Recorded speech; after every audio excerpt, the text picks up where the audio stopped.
Okay, this week's championship race is Lago Maggiore. Just before we begin, I want to explain what I mean by brake references. These are references that I use to know when I need to be applying the brakes. They will vary from person to person. Everybody brakes differently, but you can use them to judge when you need to be applying the anchors. Okay, we begin the lap as with every fast lap on the last corner of the out lap. Focusing on your exit speed, you want to clip your apex, get on throttle as early as possible and run it wide as possible, maximizing your speed down this straight to be able to attack turn 1. Turn 1's brake point is that blue van just as it disappears from view. It's heavy braking to begin with. You want to trail brake towards the apex, clip in the apex with the left hand side of your car. You want to pick up the throttle just as the car stops bouncing. You don't want to position the car all the way right because that means next corner, turn 2, you'll end up being slower.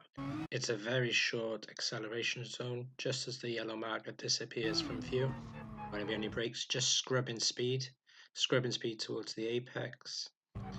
You want to take as much apex as you possibly can and be very wary of oversteer and understeer in this corner, waiting for the wheels to be straight to be able to apply full power. You want to start turn 3 from behind the white line, not too much, otherwise you're going to get a penalty. There's no braking, just lift of the throttle. Brake reference for turn 4 is the hut just as it disappears from view.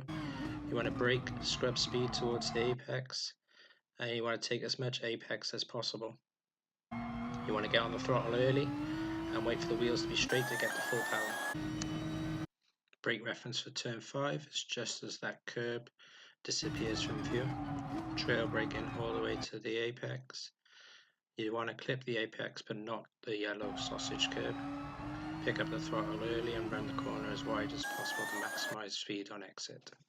These next sequence of corners I'm going to come back to at the end of the lap. They have a massive impact on lap time. Brake marker for the hairpin is the 50 board just as it disappears out of view. You want to brake hard, trail braking towards the apex. It won't matter if you go all the way past the rumbles here.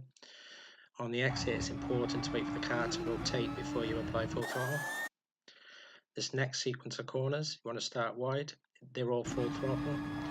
Try to avoid the curb on the left there because it unsettles, but you will need to clip this one, maybe with a little lift. Brake marker for this corner is just before the 50 board. It's a hard braking zone with a trail braking towards the apex. Picking up the throttle early. The brake marker for this corner is just as this double rumble strip disappears from view. You want to brake, scrubbing speed towards the apex, pick up the throttle early to maximize the speed down this little straight.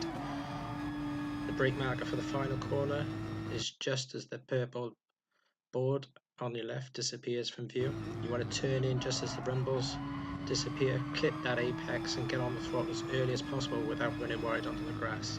And then it's a sprint towards the line, taking the path of the least resistance. We're going to go back to those corners now that I said that we would go back to, and they are key to lap time on here.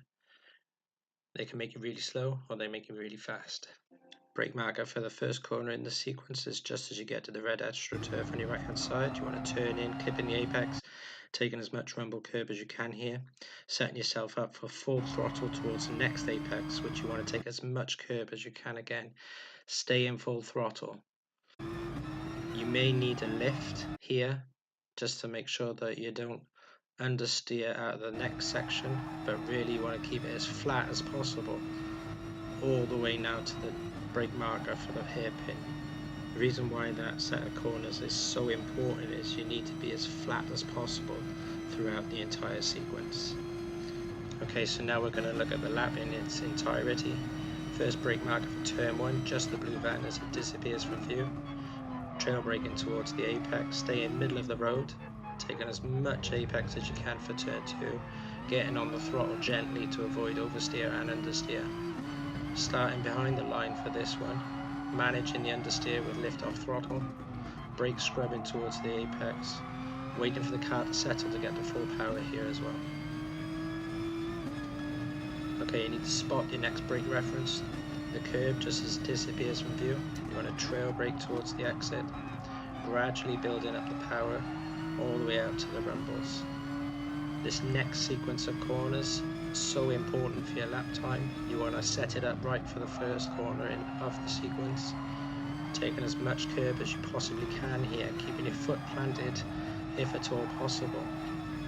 It's going to maximize your speed that you get down this straight, and it's going to A, maximize your lap time, and B, prevent you from being overtaken. So your brake reference for the hairpin is the 50 board just as it disappears from view. Hard braking towards the apex. Waiting for the car to rotate before you get the power to avoid the sand. Starting wide for this sequence.